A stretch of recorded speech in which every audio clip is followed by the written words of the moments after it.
Stellar collapse यानी कि star का अपनी ग्रेविटी के अगेंस्ट कोलैप्स हो जाना।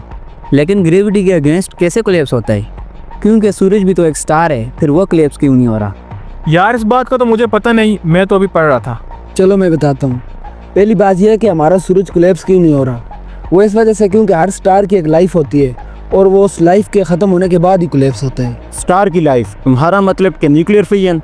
बिल्कुल, जैसा कि सूरज की कोर में हर वक्त प्रोटॉन प्रोटॉन चेन रिएक्शन चल रहा होता है, मतलब कि हाइड्रोजन न्यूक्लियाई फ्यूज़ होकर हीलियम बनाते हैं और उसके साथ बहुत बड़ी एनर्जी रिलीज़ करते हैं। लेकिन इस न्यूक्लियर रिएक्शन का स्टार की लाइफ से क्या ताल्लुक है?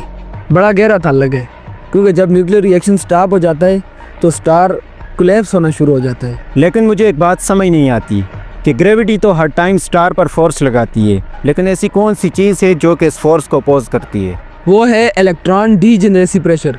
क्योंकि जब ग्रेविटी स्टार पर अंदर की तरफ फोर्स लगा रही होती है तो उस वक्त इलेक्ट्रॉन के बीच का स्पेस बहुत कम हो जाता है। और शायद यहाँ एंट्री होती है पॉली एक्सक्लूजन प्रिंसिपल की।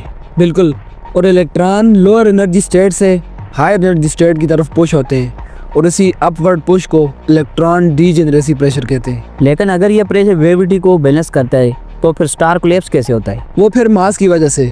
अगर तो स्टार का मास चंद्रशेखर लिमिट से कम हुआ, यानी कि 1.4 टाइम्स ऑफ सोलर मास, तो फिर वो एक स्टेबल वाइट ड्वार्फ बन जाएगा, जिसका डायमीटर हमारी अर्थ के डायमीटर के बराबर होगा। और अगर इससे ज़्यादा हुआ तो फिर तो इलेक्ट्रॉन डीजेनरेसी प्रेशर हार जाएगा और वो स्टार या तो एक न्यूट्रॉन स्टार बनेगा या फिर एक ब्लैक होल। अब ये न्यूट्रॉन स्टार कैसे बनता है? इस पर बात करेंगे, लेकिन अगली वीडियो में।